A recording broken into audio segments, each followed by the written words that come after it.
Okay, so Thursday. Today's today's looking a little more interesting in certain respect because it's two classes right now. I have a sci course, which I think I've talked about before, the self-managed courses where you work with students. Anyway, that class has not been going well.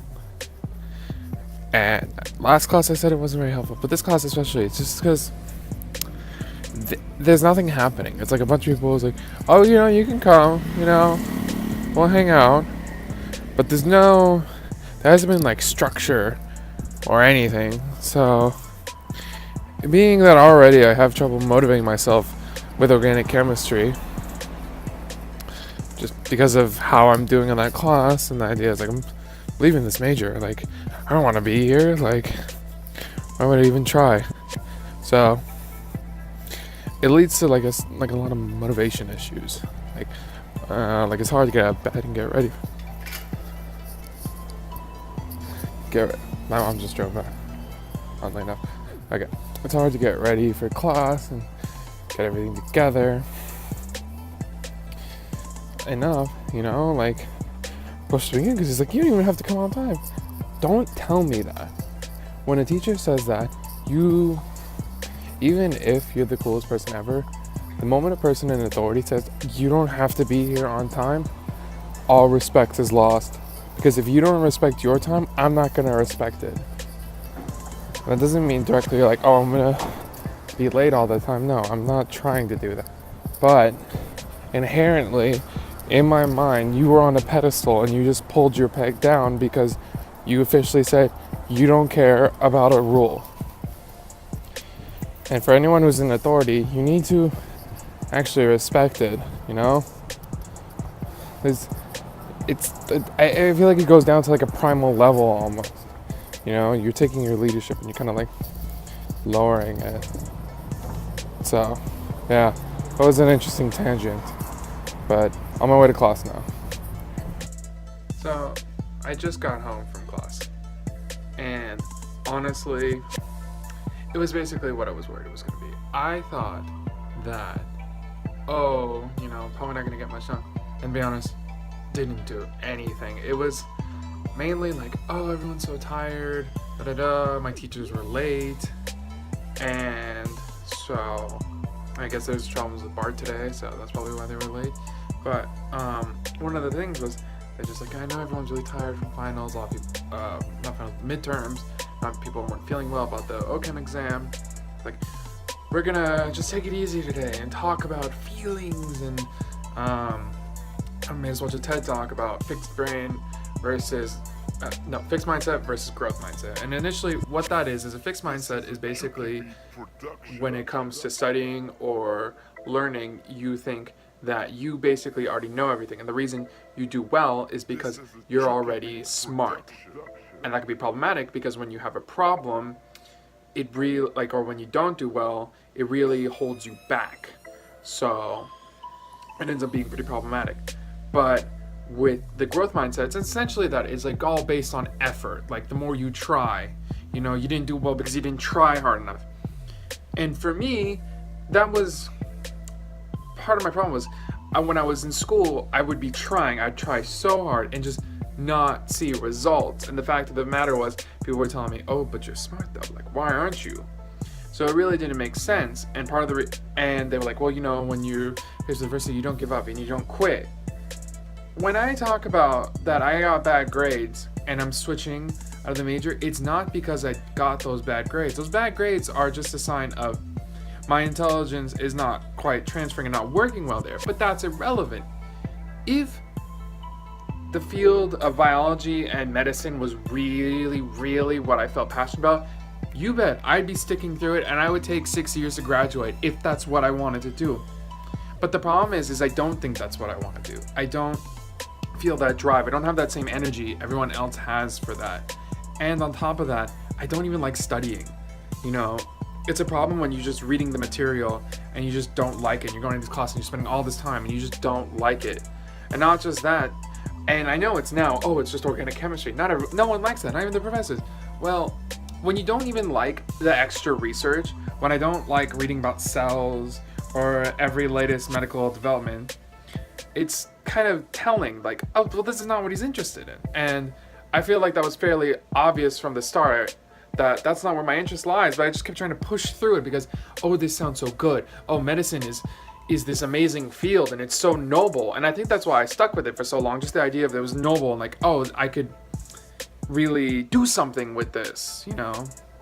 Like, oh, like when I make it, I'll be set for life. I'll make six-figure salary. I'll be balling out, you know? Like plastic surgeons, they can make anywhere from $300,000 to $500,000 a year, depending on where they are, how much work they get, and what they're doing. But the fact of the matter is I was mostly motivated by money and title. You know, I didn't want it for the right reasons. And that's part of why I faced so much adversity with it, was I didn't have that same fire, that same passion everyone else had for it. So if you have those feelings, don't just give up at the first sign of adversity. Don't give up at the second or the third. But if you're not wholehearted in it, and if it doesn't feel like what you're doing is right, leave. Stop wasting your time. Try and move on to other things and try to find what you're good at, because every person has a niche. Every person has strengths and weaknesses. And if you can apply your strengths to where they work and find things to avoid your weaknesses, you're going to be so much more successful and you're going to be so much happier in your life. Not that you avoid adversity and not that you avoid things that are hard, but you find what you're good at and you work within those bounds. So, this is my little rant about school. There's so many of these. Honestly, you should expect these are coming. That's the whole point of these vlogs. So, gonna work out now, then gonna go back to class later for calculus, because, you know, looking so forward to that. Alright, first unboxing on the channel. Here we go. They're so elegant. Well, unbox therapy. Alright, look how therapeutic this box opener is.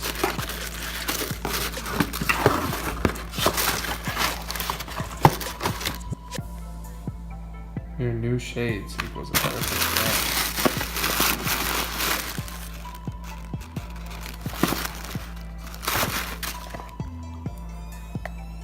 Yes, I did buy a pair of Oakleys, but different. See, I got these, and I feel like I don't look like a terrible person who normally is associated with the person who wears Oakleys. Yes, I did leave the sticker on. That way you know it's very new. But you did also just see me open it out of the box. But yeah, now it's reflective. I can do like things like Casey Neistat. Like, watch this. See? There's my dog. The glasses reflected and pointing things. I can do that now. But I'm also using a camera. Front facing, so little different applications there. Yeah, new glasses finally. Now I look like a real vlogger. Alright, got my screen cover repaired, got some boba. I thought it was gonna be something cool because it's called panda flavor. It's literally just two different kinds. It's not bad or anything, but it's just like, I think I just paid for extra stuffings in my drink and the different textures. It's a little odd, but it's not bad. Glad I didn't get a large size. So, we're ready. We out here. Alright, so I got more details ironed out about getting into the marketing major. Talked with my dad about it now. He's on board, so that's good. It's always good to have that sort of parental support with you, you know. Personally, I'm a big believer in having a good, strong relationship with your parents. You know, keeping those dynamics in a good place, just levels of mutual respect. A lot of times, what ends up happening is people start maturing into adulthood and just because of clashes, they're not really able to maintain those relationships. And it doesn't always work for everyone. And by no means that's what I think easy. But it's always good to maintain those good relationships, especially so that then you can always go and ask for advice, get help if you can. If you have those opportunities, always take them. Always seize the chances for knowledge, just because you can use that. That's more for you. That's more like power to you, because now you have more knowledge. Even if you might not even agree with it, that's more information coming to you, and that's always helpful. You know, you can't have too much information, basically. Especially when it comes to decision making. You want all factors. You don't have to agree with everything. You know, not even everything has to be completely factual, too. But the more you know, or even the more things you're aware of, the better, you know? So, things to think about. So, tomorrow I'm leaving for a ski trip. I just finished packing. So, I'm going to be calling it a day. Thank you very much for watching. Have a nice day.